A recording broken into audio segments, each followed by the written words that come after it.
Welcome back, everybody. This is a special morning live. We're talking about the youth, and just before the break, we really outlined the challenges and the, I suppose, possible solutions and achievements of young people here in 2015. Let's continue our conversation with our lovely guests that are with us here in studio. And Nazia, we were going to have a little conversation with you because we'd heard from Elabella and a wonderful and I think uplifting story. As much as there are difficulties that face the youth of today, it's trying to work through those difficulties. And Elabella spoke about financial difficulties, which I think resonates with more South Africans than not. And that's the reality. However, we talk finance, and that's just one issue. But when you go and visit schools, and I visited a school yesterday, and I'll share my experience if I have time, but later at the Winnie Mandela Secondary School out in Tembisa. You, however, have done so much work at Eldorado Park. And the things that you are seeing that the youth are going through today, it doesn't end at financial problems, does it? No, it doesn't. It absolutely frustrates me most of the time. I work closely with, as I've said before, with the Youth Managers Foundation, and I serve as a volunteer at the Eldorado Park High School.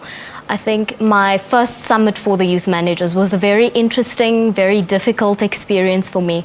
I had to listen to a grade 8 little boy telling me about stories about rape and how a girl was stabbed at school. He was telling me about the problems of teenage pregnancy, and the thoughts that were running through my mind were, you're 13 years old. Yeah. You shouldn't know about these things. These are problems and issues that you shouldn't have to be faced with. These are issues you shouldn't have to see. But as was mentioned earlier, I think everyone has their baggage. Everyone has some sort of baggage, and it's finding a way to work through that. I had a really tough matric experience, not in terms of funds or anything, but I suffered quite a bit with my health. And that was my challenge, that was my battle. I had to battle my health and find a way through that, find the strength within me to fight that, so that I can come out successful and help other people. Yeah. Because that's what I'd like to do, that's my career goal. I'm studying a BA, majoring in international relations and politics. And why I've chosen this career path is I'd like to one day work in the United Nations and advocate for justice and human rights. Amazing. See, this is the youth that we do have here in South Africa. I mean, we've got our international relations. You're a tax. I mean, that's what you actually do. Hey, you're a senior tax consultant. Correct. I'm a senior tax manager. You're a senior tax manager. Correct. So it's not just fighting for the causes of or the rights of the youth. This is what you actually do to make money. Correct. Yeah. Correct. I think because it serves also as an inspiration to the youth that you work with. Because I think one of the challenges that the youth, especially in the disadvantaged areas, sort of are faced with is just lack of role models around the areas that they live in.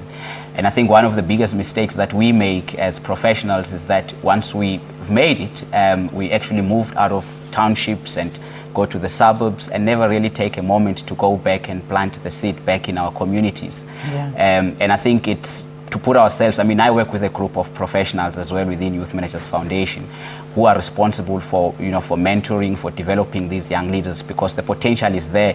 But I think what the contribution that we can make is to unlock that potential so that at least they can realize their dreams and so forth.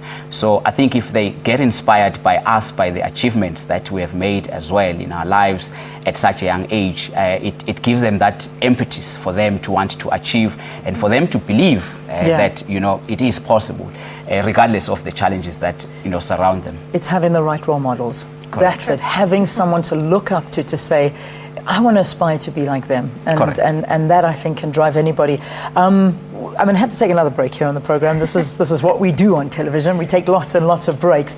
And we're going to continue this discussion on Channel 404 as well. I said to you that I was going to mention what happened yesterday at the Winnie Mandela Secondary School.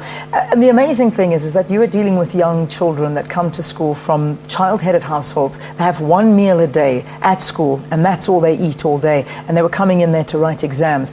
And I think just standing up in front of them and actually saying that we care about you and that we want you to have a better life, and to know that one person is looking out for them might make a difference in their lives.